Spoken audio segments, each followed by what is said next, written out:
Kate, duchesse de Cambridge, a fait ses débuts avec un nouveau style de coiffure et de maquillage très adulte lors de ses dernières fiançailles, ce qui a donné un nouveau look frappant pour la royale, selon un expert en beauté. Kate a fait ses débuts avec un nouveau look plus réservé pour son premier engagement de 2022.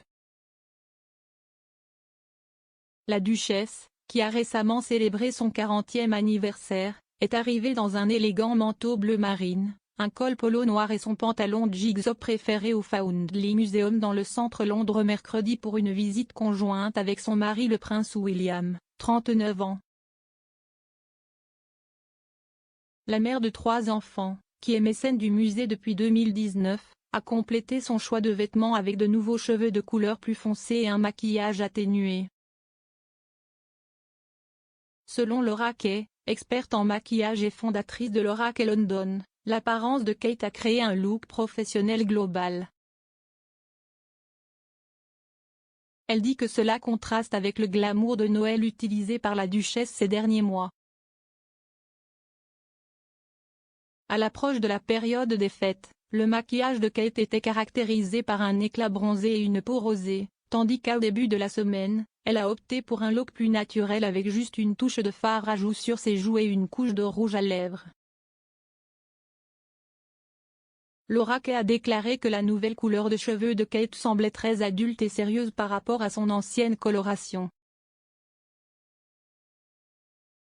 Elle a ajouté que le look général de la duchesse était frappant bien qu'il soit plus réservé que ses précédents choix de maquillage et de coiffure.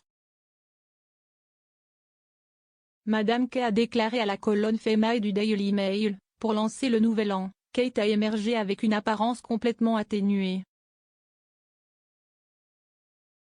Son maquillage est propre et frais avec une lèvre rose naturelle. Son fond de teint mat est assez poudré qui contraste avec ses nouveaux cheveux qui sont d'un bloc de couleur brun foncé. Sa nouvelle couleur de cheveux a l'air très adulte et sérieuse par rapport à ses tons plus riches récents, mais les vagues douces la font paraître plus jeune. L'apparence générale de Kate est assez frappante même si les éléments séparés semblent plus réservés que ce que nous avons vu récemment. Madame Kay a poursuivi en ajoutant que Kate semblait professionnelle et d'apparence naturelle, sans avoir l'air trop drastique ou exagéré pour la réunion. Elle a expliqué que la duchesse avait appliqué du maquillage pour les yeux blancs ou plus clairs au-dessus des plis des yeux, afin de faire ressortir ses sourcils et ses yeux.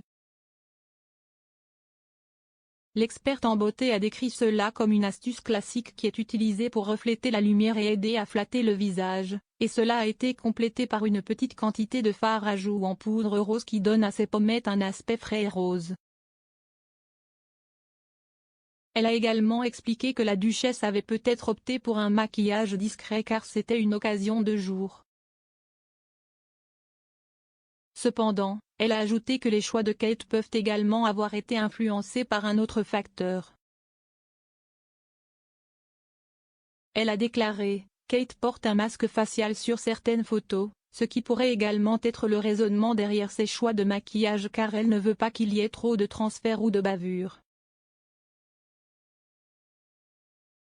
Kate et William portaient tous deux des masques faciaux lorsqu'ils pénétraient dans le bâtiment conformément à la politique du musée, qui demande aux visiteurs de porter un couvre-visage. Pour sa visite au Foundling Museum, Kate a porté à nouveau un manteau qu'elle avait enfilé pour la première fois il y a 2 ans lors d'une visite à la pépinière et à l'école maternelle de Stockwell Gardens. Ses cheveux étaient coiffés d'un brushing lash et bouclés, et la duchesse a accessoirisé avec un achat abordable dans la Grande Rue, une paire de boucles d'oreilles à 7 livres d'accessories. Le musée raconte l'histoire du Foundling Hospital, la première organisation caritative pour enfants du Royaume-Uni créée en 1739, en tant que foyer pour les enfants dont les mères ne pouvaient pas s'occuper d'eux. Pendant leur séjour, Kate et William ont parlé avec des patrons d'organismes de bienfaisance des sujets de l'itinérance, de l'impact sur la santé mentale et de l'aide aux jeunes pris en charge qui échouent ou passent entre les mailles du filet.